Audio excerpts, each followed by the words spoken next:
నమస్తే, welcome to V3 news. లక్ష్యం సమాజహితం. ముందుగా బులెటిన్ల హెడ్లైన్స్ చూద్దాం. సార్వత్రిక ఎన్నికల నోటిఫికేషన్ విడుదలకు సిద్ధంగా ఉన్న ఎన్నికల కమిషన్ మార్చి 12 లోపు షెడ్యూల్ విడుదల చేయనున్నట్టు తెలిపిన ఈసీ. విద్యను అందిస్తూ తాను విద్యార్థిగా మారి డాక్టరేట్ సంపాదించిన ప్రధానోపాధ్యాయురాలు. కుర్మేట్ పాఠశాలలో పనిచేస్తూ విద్యార్థినులకు తోటి ఉపాధ్యాయులకు ఆదర్శంగా నిలుస్తున్న ఆడపాలవాణి. హైదరాబాద్ రవీంద్ర భారతిలో ముగిసిన భూమిక నాటకోత్సవం. మహిళలను అన్ని రంగాల్లో ప్రోత్సహిస్తామన్న తెలంగాణ ప్రభుత్వం.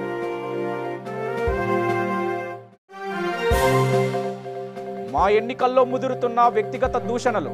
సాధారణ ఎన్నికలను తలపిస్తున్న మూవీ ఆర్టిస్ట్ అసోసియేషన్ ఎన్నికలు. ఇక పూర్తి వివరాల్లోకి వెళ్ళినట్లయితే ఈ వారంలో ఏ క్షణానైనా ఎన్నికల షెడ్యూల్ విడుదల చేసేందుకు సిద్ధంగా ఉన్నట్లు ఎన్నికల కమిషన్ తెలిపింది.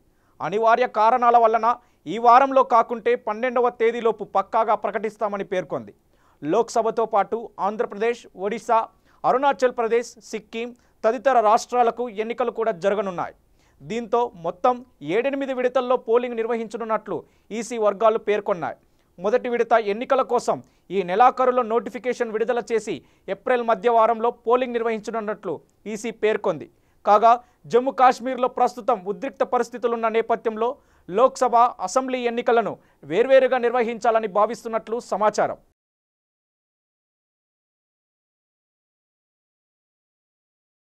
ఆమె ఒక సాధారణ మహిళ, ఒక సాధారణ ఉద్యోగిని, అంతకంటే సాధారణ గృహిణి. కానీ ఆమె సాధించిన విజయం ఎవరెస్ట్ అంతా ఎత్తులో ఉంది. అద్భుతమైన విజయాన్ని చేజిక్కించుకొని దేశం గర్వించదగ్గ స్థాయిలో నిలబడింది. కోట్ల రూపాయలు సంపాదించలేదు, కానీ సాధారణ మహిళల్లో నైటింగేల్ మహిళగా నిలిచింది. ఒక సాధారణ ఉద్యోగిగా నిబద్ధతో తన బాధ్యతలను నెరవేరుస్తూ ఎంత ఎత్తుకు ఎదిగి అందరి మన్ననాలు పొంది అందరికీ ఆదర్శంగా నిలిచింది. ఆమెనే దున్నా జయ. ఆమెకు విజయం కొత్త కాకపోవచ్చు, కానీ అంతకు మించిన ఆనందం, విధి నిర్వహణ పట్ల చిత్తశుద్ధి, వీటితో పాటు ప్రజలకు సేవ చేయాలనే ఒక చిన్న తలపు జయను ఈరోజు అత్యున్నత స్థాయిలో నిలబెట్టింది. చింతపల్లి మండల కేంద్రంలోని ప్రభుత్వ ప్రాథమిక ఆరోగ్య కేంద్రంలో ఏఎన్ఎంగా విధులు నిర్వహిస్తూ ఇప్పటికే 3 సార్లు రాష్ట్ర స్థాయి అవార్డు, 12 సార్లు జిల్లా స్థాయి కలెక్టర్ల చేతుల మీదుగా అవార్డు, అలాగే తెలంగాణలోని 150 మందిలో బెస్ట్ ఏఎన్ఎంగా ఎన్నికై ఇండియా నైటింగేల్ అవార్డు రాష్ట్రపతి ప్రణబ్ ముఖర్జీ చేతుల మీదుగా న్యూఢిల్లీలో అవార్డు అందుకున్న తొలి మహిళ. ఏఎన్ఎం నైటింగేల్ అవార్డు 2017 ఆమె సొంతం చేసుకుంది. మహిళలు ఏ స్థాయిలో ఉన్నా, ఏ వృత్తిపరంగా ఉన్నా తోటివారితో ఆప్యాయంగా మెలుగుతూ వారి కష్ట నష్టాలను తెలుసుకుంటూ వారితో మమేకమై ఉండడం వృత్తి పట్ల ఉన్న గౌరవం. మహిళలందరూ కూడా గ్రహించి ఆమెను ఆదర్శంగా తీసుకొని ఉన్నత శిఖరాలను అధిరోహించాలని, సమాజంలో మహిళ అబల కాదు సబల అని చాటి చెప్పాలని మహిళలందరికీ కూడా అంతర్జాతీయ మహిళా దినోత్సవ శుభాకాంక్షలు తెలిపింది. డెలివరీస్ మళ్ళీ అలాగే చాలా చక్కగా డ్యూటీ చేసినానండి. చేసిన తర్వాత 2003లో కూడా మళ్ళా నారా చంద్రబాబు నాయుడు తోటి మరి శిల్పారమణలో అవార్డు తీసుకున్నాను, గోల్డ్ మెడల్, హ్యాట్రిక్ కొట్టానండి. ఇట్లాగే కొనసాగుతున్న ఒక ప్రజాసేవకే నా జీవితం అని ప్రజలకు మంచి సేవలు అందించడం వలన ప్రభుత్వం చాలా నన్ను గుర్తించి డిస్టిక్ అవార్డులు ఎన్నో, ఒక 14 అవార్డులు డిస్టిక్లో కలెక్టర్ చేతుల అందుకున్నాను. మళ్ళీ ఫస్ట్ అవార్డు మన నీలం సహానితోని, ప్రభా సిసోడియా గారితో, మళ్ళీ అందరితోటి కలెక్టర్ లైన్లో 5 మంది కలెక్టర్ గారితో, కోటగిరి విద్యారావుతో, మరి మన మినిస్టర్ ఎంపీ గారితో అందరితోటి ఈ అవార్డ్స్ తీసుకున్నానండి. చక్కగా తీసుకొని మళ్ళీ హైదరాబాద్లో కూడా నన్ను ట్రైనింగ్ చేసిన family planning association of Begumpet వాళ్ళు నా వర్క్ను గుర్తించే వాళ్ళు చక్కగా మన ట్రైనింగ్ సెంటర్లో చేసిన అమ్మాయి ఇన్ని అవార్డ్స్ తీసుకుందని యూనిసాఫ్ వాళ్ళని పిలిపించి వాళ్ళ చేతులతోటి కూడా నాకు అవార్డ్స్ అందజేశారు. మళ్ళీ తర్వాత న్యూట్రిషన్ ఆఫీస్ వాళ్ళు కూడా నాకు అవార్డ్స్ అందజేశారు హైదరాబాద్ నుంచి. ఆ తర్వాత మళ్ళీ 3 అవార్డ్స్ హ్యాట్రిక్ అయిపోయినాక డిస్టిక్ అవార్డులు అన్నీ తీసుకున్న తర్వాత నీలం సహాని కమిషనర్గా అయిపోయింది. అప్పుడు మన స్టేట్ నుంచి మళ్ళీ ఢిల్లీ ట్రైనింగ్కు పంపించారు మన స్టేట్ తరఫున. అక్కడ టీఎన్ఐ ట్రైనింగ్ చేశాను యూనిసెఫ్ వాళ్ళతోని. నిర్మాణ్ భవన్లో కూడా అవార్డ్స్ తీసుకున్నాను. రెడ్ క్రాస్ హాస్పిటల్లో ట్రైనింగ్ చేసి మంచి బెస్ట్ వర్కర్గా తెలంగాణ ఆంధ్రప్రదేశ్ నుంచి అని బెస్ట్ వర్కర్గా అని కూడా అక్కడ గుర్తింపు పొంది అవార్డు తీసుకున్నాను. ఇక నల్గొండ జిల్లా చింతపల్లి మండల కేంద్రంలో పిహెచ్డి చేసి డాక్టరేట్ పొందిన మొదటి మహిళ ఆడపల వాణి స్వగ్రామం చింతపల్లి. విద్యాభ్యాసం మొదటి తరగతి నుండి 10వ తరగతి వరకు కూడా ప్రభుత్వ పాఠశాలలో విద్యను అభ్యసించి ఇంటర్ ప్రథమ ద్వితీయ సంవత్సరాలు దేవరకొండ గవర్నమెంట్ కాలేజీలో విద్యాభ్యాసం పూర్తి చేసి డిగ్రీ హైదరాబాద్లో పూర్తి చేసి పీజీ ఉస్మానియా యూనివర్సిటీలో ఎంఈడి పూర్తి చేసి పిహెచ్డి ఓయూ ఇంటిగ్రేషన్ పూర్తి చేసి డాక్టరేట్ పట్టా ఉస్మానియా యూనివర్సిటీ నుండి పొందారు. ఇక డాక్టర్ వాణి తల్లిదండ్రుల ఆశయాల మేరకు కష్టపడి చదివి ఉన్నత శిఖరాలను అవరోధించి మహిళలు ఏ విధంగా తన సొంత కాళ్లపై నిలబడాలో, పురుషులకు దాటిగా సమాజంలో ఒకటిగా ఎలా బ్రతకాలో అనేక కార్యక్రమాలను నిర్వహించి ప్రస్తుతం చింతపల్లి మండలం కుర్మేడు గ్రామం జిల్లా పరిషత్ ఉన్నత పాఠశాలలో తన విధులను నిర్వహిస్తుంది. సమాజంలో మహిళలు వంటింటికే పరిమితం కాకుండా సమాజంలో తన సొంత కాళ్లపై ఎలా నిలబడాలో అనేక అంశాలపై పదే పదే విద్యార్థినులకు సమాజం పట్ల ఎలా మెలగాలో తన జీవిత అనుభవాలను విద్యార్థినులతో పంచుకునేవారు. ప్రధాన ఉపాధ్యాయురాలుగా కొనసాగుతున్న కుర్మేడ్ పాఠశాలలో చింతపల్లి మండలంలోని అన్ని పాఠశాలల్లో కంటే ఎక్కువగా ఈ పాఠశాలలో విద్యార్థులు ఉండటం విశేషం. ఈ పాఠశాలలో 524 మంది విద్యార్థులు ఉండగా అందులో విద్యార్థినులు 257 మంది, విద్యార్థులు 268 మంది. విద్యార్థుల కంటే ధీటుగా విద్యార్థినులు చదువులో రానియడం విశేషం. నమస్కారం అండి, నా పేరు అడపాల వాణి. మాది ఇక్కడే చింతపల్లి గ్రామం. చిన్నప్పటి నుంచి పుట్టి పెరిగింది అక్కడే. మా నాన్నకి మేము ముగ్గురు అమ్మాయిలమే. కానీ ఎప్పుడు కూడా నాన్నగారు ఆ వివక్ష అనేది చూపించకుండా అమ్మ నాన్న ముగ్గురు కూతుళ్ళని ఒక మంచి పౌరులుగా తీర్చిదిద్దాలనే ఆశయంతో వాళ్ళు మమ్మల్ని పెంచిండ్రు. నాన్నగారు చింతపల్లి హై స్కూల్లో హెడ్ మాస్టర్గా పనిచేశారు. అదే ప్రభుత్వ పాఠశాలలో మేము ముగ్గురు అమ్మాయిలము కూడా మేము అక్కడే నాన్నగారి దగ్గరే 10వ తరగతి వరకు చదువుకున్నాము. 1 నుంచి 5 తరగతులు చింతపల్లి స్కూల్లోనే రషీద్ సార్ దగ్గర చదువుకున్నాము.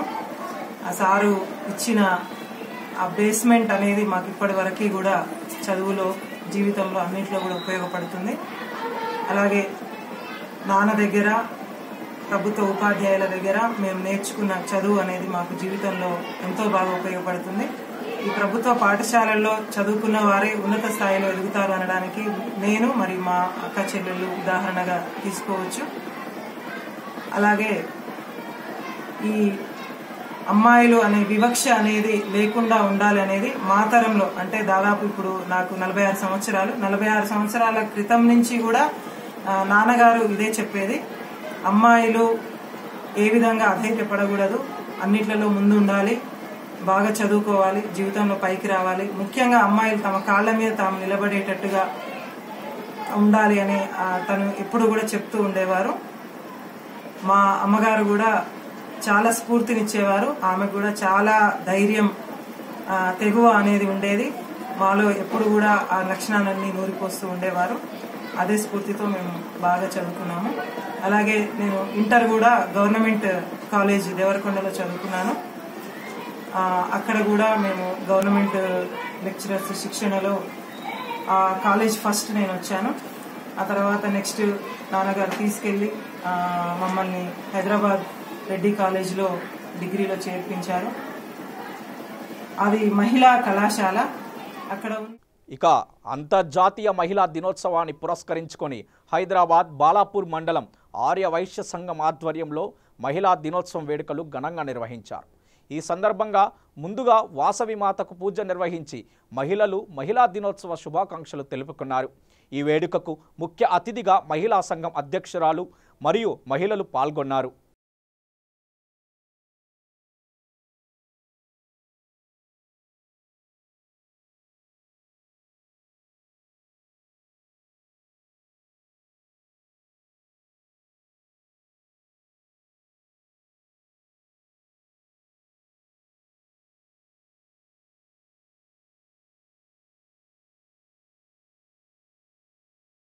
మహిళా దినోత్సవ సందర్భంగా ఈరోజు బాలాపూర్ ఆర్యవైశ్య మండలం నుండి శుభాకాంక్షలు తెలుపుతూ బాలాపూర్ మహిళా ఆటపాట కార్యక్రమాలు మరియు అమ్మవారి పారాయణము పూజా కార్యక్రమాలు నిర్వహించబడుతున్నాయి. ఈ కార్యక్రమానికి అందరూ మహిళలు విచ్చేసి కార్యక్రమాన్ని దిగ్విజయం చేయవలసిందిగా అందరికీ ధన్యవాదాలు తెలుపుతూ మహిళా దినోత్సవ శుభాకాంక్షలు. బాలాపూర్ నగరం నుంచి మహిళా దినోత్సవ శుభాకాంక్షలు. ఇక్కడ బాలాపూర్లో రంగరంగ వైభవంగా మహిళా దినోత్సవ సందర్భంగా మా బాలాపూర్ తరపు నుంచి ఆటలు పాటలు తంబోలా అన్ని రకాల గేమ్స్ మా మహిళా అధ్యక్షురాలు మా అధ్యక్షుడు నిర్వహించారు. ఈ ఒక్కరోజు కాదు, మహిళను ఉమెన్స్ డే అని అందరూ ఒక్కటే రోజు కాదు, మహిళను ప్రతిరోజు మహిళ లేచిన కాడి నుంచి పడుకునేదాకా ఆడదానికే తెలుసు ఎంత శ్రమిస్తుందో ఏమో. అది మహిళ ఒక్కటే రోజు ఉమెన్స్ డే రోజు కాకుండా మహిళను ప్రతిరోజు గౌరవించడము, ప్రతిరోజు ఆడపిల్ల మీద ఎన్ని అత్యాచారాలు జరుగుతున్నాయో అలాంటివన్నీ చూసుకోవాలని మా తరపు నుంచి ఒక చిన్న కోరిక ప్రపంచానికి తెలియజేస్తున్నాము. అందరికీ జై వాసవి, జై వాసవి, జై జై వాసవి. మహిళా దినోత్సవ శుభాకాంక్షలు. జై వాసవి. బాలాపూర్ మండల మహిళలందరికీ మహిళా దినోత్సవ శుభాకాంక్షలు. ఆడదంటే ఆదిశక్తితో సమానం. ప్రతి పురుషుడి విజయం వెనుక ఒక మహిళ ఉంటుంది. అలాంటి మహిళలకు మార్చి 5 అంతర్జాతీయ మహిళా దినోత్సవం ఇవ్వడం మా మహిళలందరి అదృష్టం. మహిళలందరికీ మహిళా దినోత్సవ శుభాకాంక్షలు. అంతర్జాతీయ మహిళా దినోత్సవ శుభాకాంక్షలు తెలుపుతున్నామండి. ఈ కార్యక్రమం సందర్భంగా బాలాపూర్ మహిళా మండలి ఏర్పాటైన తర్వాత మహిళలకు అనేది మీర్పేట, బాలాపూర్, బడన్పేట జిల్లాలో కూడా అగ్రవర్ణ పేదలకు ప్రభుత్వం జారీ చేసిన 10% రిజర్వేషన్ను త్వరగా అమలు చేయాలని లక్షల మంది నిరుద్యోగులకు ఎదురుచూస్తున్నారని రెడ్డి జాగృతి అధ్యక్షుడు పిట్టె శ్రీనివాసరెడ్డి తెలిపారు.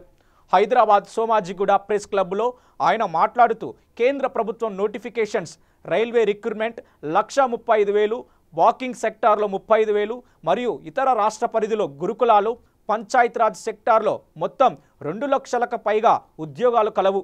రిజర్వేషన్స్ అమలు చేయాలని టాలెంట్ ఉండి కూడా ఉద్యోగాలు చెయ్యిదాకా వచ్చి జారిపోయే పరిస్థితి ఉంది. బీజేపీ పాలన ఉన్న ఇతర రాష్ట్రాలలో అమలులోకి వచ్చింది, మన రాష్ట్రంలో ఇంకా అమలులోకి రాలేదు. ప్రభుత్వం ఎంత త్వరగా అమలు చేస్తే అర్హత గల వారికి ఉద్యోగాలు వచ్చి వారి జీవితాలలో వెలుగు నింపుతున్న ధనిరెడ్డి జాగృతి అధ్యక్షుడు పిట్టె శ్రీనివాసరెడ్డి పేర్కొనెను.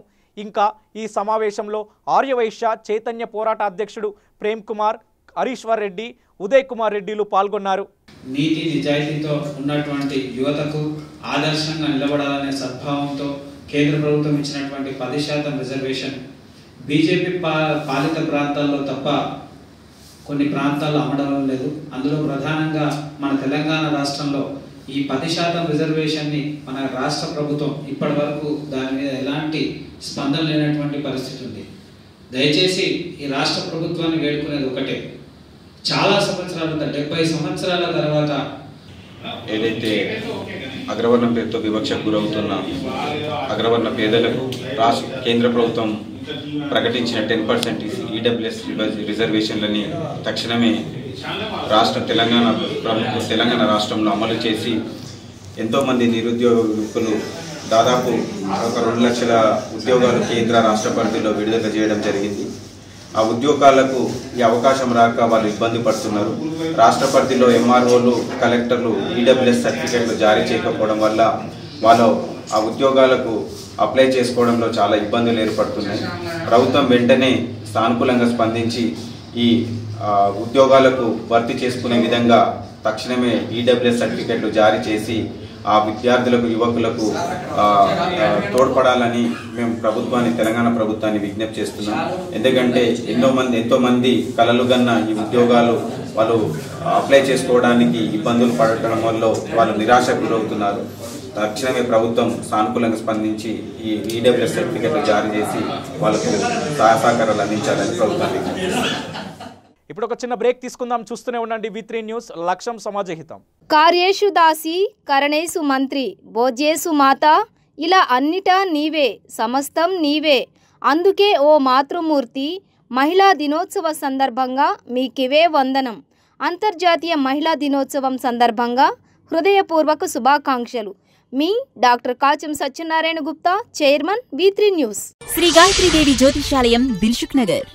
శ్రీ పండిట్ సాయిరాం శాస్త్రి గారు గత 30 సంవత్సరాలుగా దిల్సుఖ్ నగర్లో స్థిరంగా ఉంటున్నారు. మీరు చేస్తున్న ప్రయత్నాలు విఫలమగుట, కార్యక్రమాలయందు ఆలస్యం, అనుకోని చిక్కులు, వివాహ ప్రయత్నం ముందుకు సాగక వివాహ ఆలస్యం, ఉద్యోగం, ఆరోగ్యం, దాంపత్యం, సంతానయోగం, విదేశీయానం, భూ వివాదములు మరియు వ్యాపారాదులలో సమస్యలకు జ్యోతిష్యపరమైన పరిష్కారమునకై పుట్టిన తేదీ, బొటనవేలు ముద్ర, హస్తరేఖలు, జాతకం చూసి వివరముగా జ్యోతిష్యం చెప్పగలరు. మీరెక్కడెక్కడో జ్యోతిష్యం అడిగి నిరాశ చెంది ఉండవచ్చు. ఒక్కసారి శ్రీ సాయిరాం శాస్త్రి గారిని సంప్రదించండి. గమనిక: స్త్రీ పురుషుల ఎటువంటి జీవిత సమస్యలకైనా పూజ, హోమం, అంజనం, యంత్రం, మంత్రం ద్వారా 9 రోజుల్లో గాయత్రీదేవి సాయిబాబా పూజ చేసి శాస్త్రోక్తంగా పరిష్కారం చూపగలరు. Gayatri Devi Jyotishyalayam, flat number 101, first floor, Shilpi apartments, A block, near Konark theatre, Dilsukh Nagar, Hyderabad. Cell 9949373448 9440537044. Welcome back V3 news. లక్ష్యం సమాజహితం. రంగారెడ్డి జిల్లా మహేశ్వరం నియోజకవర్గం బడంగ్పేట్ మున్సిపాలిటీలో ఉద్యోగ నగర్లోని శ్రీ విఘ్నేశ్వర స్వామి దేవాలయంలో స్థానిక ఎమ్మెల్యే సబితా ఇంద్రారెడ్డి ప్రత్యేక పూజలు నిర్వహించారు. అనంతరం 2 వార్డ్ కౌన్సిలర్లు భీమిడి స్వప్న, జంగారెడ్డి ఆధ్వర్యంలో వివిధ కాలనీలో అభివృద్ధి కార్యక్రమాలను శంకుస్థాపన నిర్వహించారు. ఈ కార్యక్రమంలో స్థానిక కౌన్సిలర్లు, కాంగ్రెస్ పార్టీ నాయకులు, కాలనీ ప్రజలు పాల్గొన్నారు.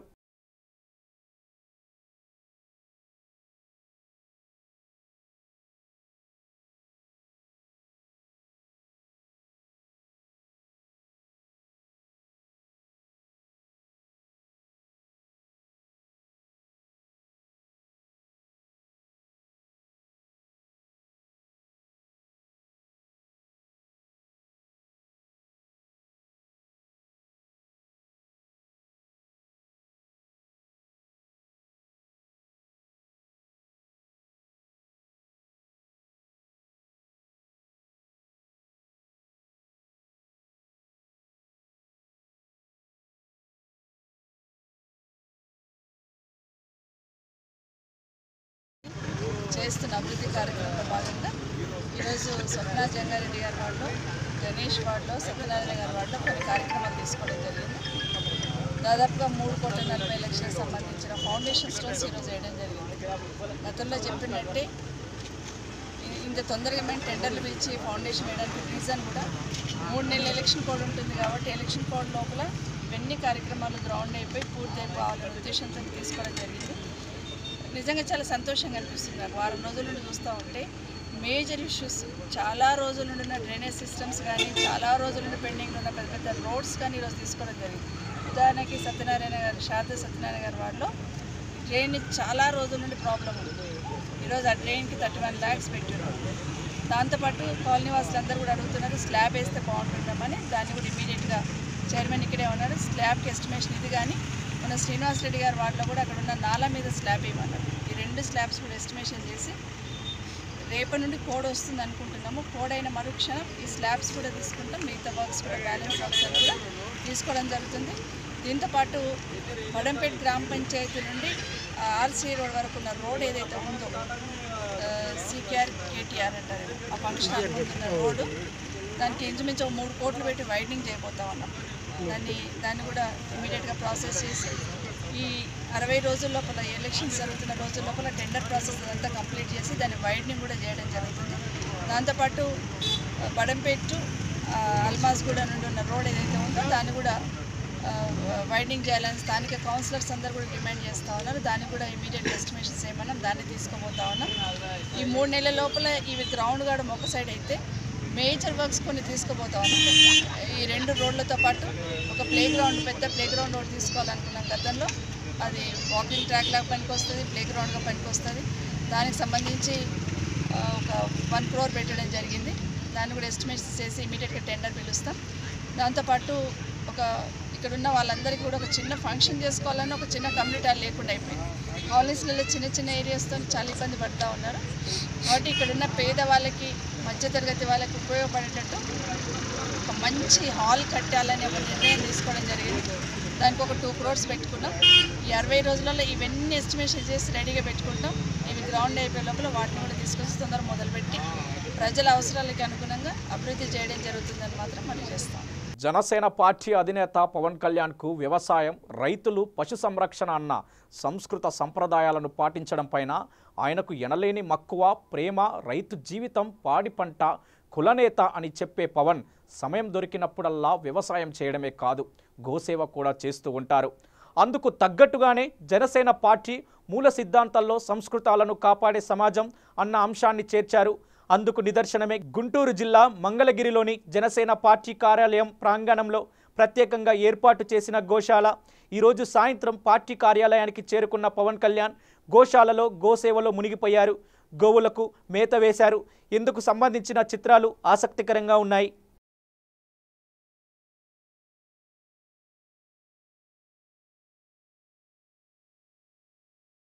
ఓవైపు తెలుగు రాష్ట్రాలు లోక్సభ ఎన్నికలకు సిద్ధమవుతున్న తరుణంలో టాలీవుడ్లో కూడా ఎన్నికల సందడి ఊపందుకుంది. మూవీ ఆర్టిస్ట్ అసోసియేషన్ మా ఎన్నికలు మార్చి 10న జరగనున్నాయి. ప్రస్తుతం మా అధ్యక్షుడు శివాజీరాజా వర్గం ఓవైపు అయితే సీనియర్ నటుడు నరేష్ వర్గం మరోవైపు అయిపోయింది. ఎన్నికల్లో హోరాహోరీ పోరుకు తెరలేపారు. ఈ నేపథ్యంలో ఆరోపణలు, ప్రత్యారోపణలు, వాతావరణం వేడెక్కింది. తాజాగా మా అధ్యక్షుడు శివాజీరాజా గురువారం ప్రెస్ మీట్ ఏర్పాటు చేశారు. ఈ సందర్భంగా ఆయన మాట్లాడుతూ తీవ్ర భావోద్వేగాలకు గురయ్యారు. నరేష్ ప్యానెల్ మీడియా ముందుకెళ్లి ఇష్టం వచ్చినట్టు మాట్లాడుతుండడంతో తాము తప్పనిసరి పరిస్థితిలో మీడియా సమావేశం ఏర్పాటు చేయాల్సి వచ్చిందని శివాజీరాజా వివరణ ఇచ్చారు. నరేష్ వర్గం చేసే వ్యాఖ్యలను ప్రజలు నిజమని నమ్మే ప్రమాదం ఉండడంతో వివరణ ఇవ్వాల్సిన బాధ్యత తమపై ఉందని అన్నారు. ఇక నరేష్ ఎప్పుడు మాకు సహకరించలేదని స్పష్టం చేశారు.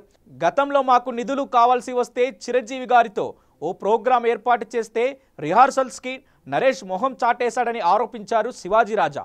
అంతెందుకు, నా పుట్టినరోజు నాడే నన్ను చాలా ఇబ్బంది పెట్టడానికి ప్రయత్నించాడు. ఆ రోజున నన్ను కలిసేందుకు ఛాంబర్ వద్దకు రమ్మన్నాడు. నిజమే అని వెళ్తే ఎంతసేపటికి రాలేదు చూసావా, శివాజీరాజాను ఎలా వెయిట్ చేయించానో అని వేరే వాళ్ళతో అన్నాడట.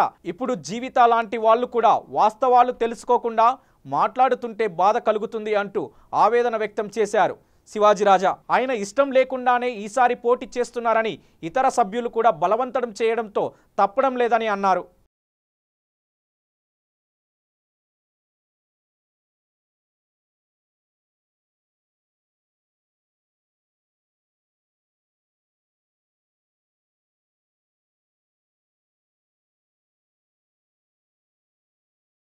కర్నూలు జిల్లా హోలగుంద మండలంలోని వైఎస్ఆర్ కాంగ్రెస్ పార్టీ నూతన కార్యాలయాన్ని వైసీపీ ఎమ్మెల్యే గుమ్మనూరు జయరాం ప్రారంభించారు. అనంతరం ఏర్పాటు చేసిన బహిరంగ సభలో ఆయన ప్రసంగించారు. ఈ కార్యక్రమంలో వైఎస్ఆర్ కాంగ్రెస్ పార్టీ నాయకుడు గుమ్మనూరు శ్రీనివాసులు మరియు గ్రామస్తులు, వైసీపీ కార్యకర్తలు తదితరులు పాల్గొన్నారు.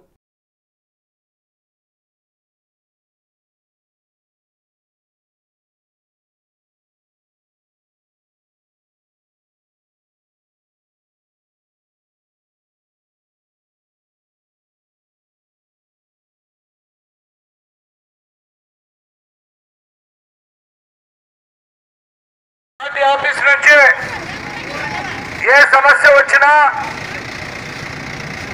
ఏ పని ఉన్నా మన ఆఫీస్ నుంచే మొదలు పెడతామని చెప్పి ఈ సందర్భంగా మీ అందరికీ తెలుపుతున్నా. కాబట్టి కేవలం 40 రోజులు మాత్రమే ఎలక్షన్ ఉంది. కాబట్టి మనందరము సొంత కుటుంబ సభ్యులుగా ఉండి, సొంత అన్నదమ్ములుగా ఉండి, ప్రతి ఒక్కరూ జగనన్న సీఎం అయితేనే మన రాష్ట్రం అభివృద్ధి చెందుతుందనేసి కష్టపడాలని చెప్పేసి మీ అందరూ కోరుకుంటున్నా.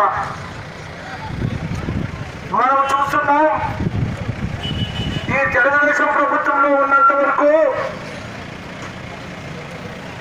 5 సంవత్సరాలు రైతులకి పంట పండలేక ఎంతో ఇబ్బంది లేదు. అదేవిధంగా గుడిసెల్లో ఉన్న ఇల్లు ఇంకా చాలా జనం ఉన్నారు. నాటక రంగంలో మహిళలను ప్రోత్సహించేందుకు గానే తెలంగాణ ప్రభుత్వం తెలంగాణ థియేటర్ రీసెర్చ్ సెంటర్ ఆధ్వర్యంలో భూమిక పేరుతో 3 రోజులుగా హైదరాబాద్ రవీంద్ర భారతిలో నిర్వహించిన నాటకోత్సవానికి మంచి స్పందన లభించింది. 5 మహిళా దర్శకుల దర్శకత్వంలో ప్రదర్శనలు ఆహుతులను అమితంగా ఆకట్టుకున్నాయి. ఈ సందర్భంగా వక్తలు మాట్లాడుతూ రానున్న రోజుల్లో ప్రభుత్వం మహిళలను మరింత ప్రోత్సహించి వారిలోని ప్రతిభను గుర్తించాలని కోరారు.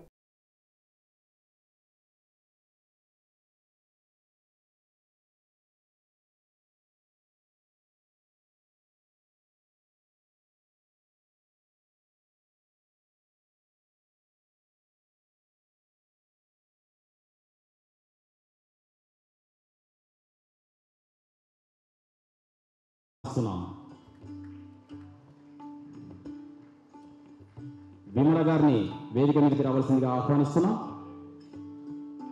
భూమిక మహిళా రంగస్థలి మహిళా దర్శకుల ఆధునిక నాటకోత్సవాలు 2019 3వ రోజు జ్యోతి ప్రజ్వలనతో పెద్దలంతా జ్యోతి ప్రజ్వలన చేస్తే ఈ 3వ రోజు కార్యక్రమాల్ని ప్రారంభించుకుందాం. పెద్దల్ని జ్యోతి ప్రజ్వలన చేయాల్సిందిగా ఆహ్వానిస్తున్నాం.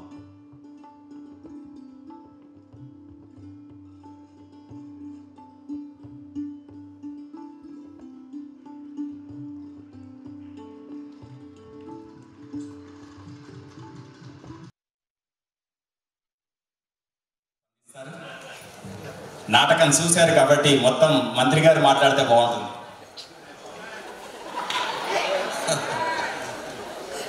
I'm a human being.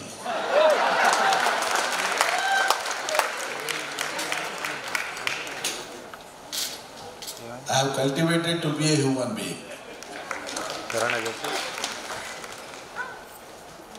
మనందరికీ చాలా గొప్ప స్ఫూర్తినిచ్చినటువంటి నాటకం ఇది పురుష సూక్తం. చాలా చాలా పరిణతితో చాలా అద్భుతంగా భావాల్ని వ్యక్తం చేసినటువంటి తీరు మనందరినీ కూడా మంత్రముగ్ధుల్ని చేసింది. వారికి నా హృదయపూర్వకమైనటువంటి శుభాకాంక్షలు. ప్రత్యేకంగా ఝాన్సీ గారు రచన దర్శకత్వం మీరు సింగిల్ టేక్ నాటకం అంటే సింగిల్ టేక్ డెమాన్స్ట్రేషన్ అంతా కూడా సో చాలా చాలా అత్యద్భుతం. అదేవిధంగా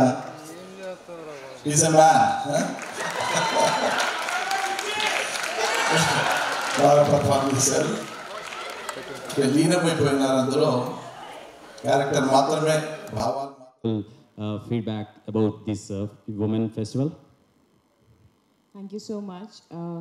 I would like to thank TTRC for giving me this opportunity to come and visit two beautiful productions today. And the beauty of it was that right from something so traditional to something so contemporary, you know, today I really feel so happy to see that just one day before, tomorrow we have Women's Day, and just one day before, we're actually understanding and questioning the way gender roles should be questioned, you know.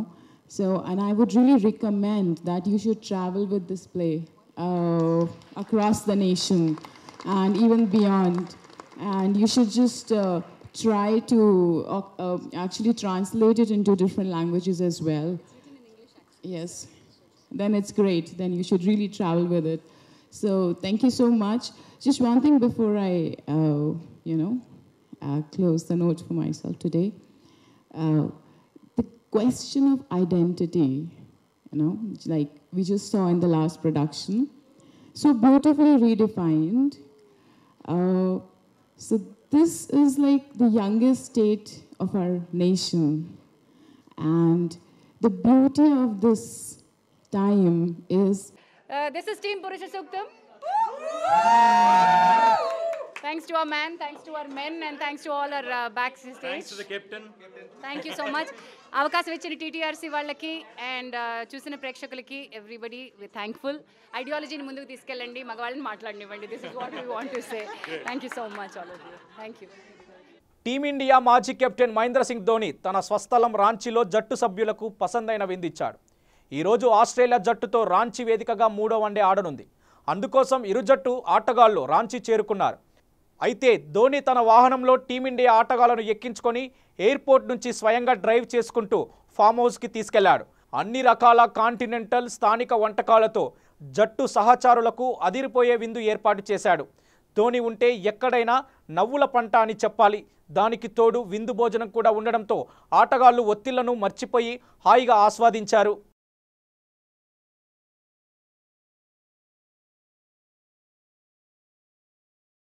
ఇవి బులెటిన్లో headlines. Bulletin ముగించే ముందు headlines మరోసారి. సార్వత్రిక ఎన్నికల notification విడుదలకు సిద్ధంగా ఉన్న ఎన్నికల కమిషన్ మార్చి 12 లోపు షెడ్యూల్ విడుదల చేయనున్నట్టు తెలిపిన ఈసీ.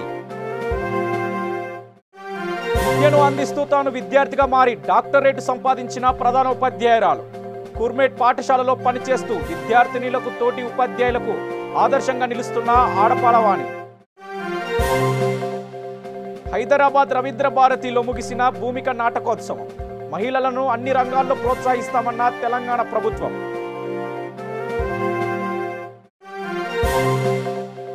మా ఎన్నికల్లో ముదురుతున్న వ్యక్తిగత దూషణలు. సాధారణ ఎన్నికలను తలపిస్తున్న మూవీ ఆర్టిస్ట్ అసోసియేషన్ ఎన్నికలు.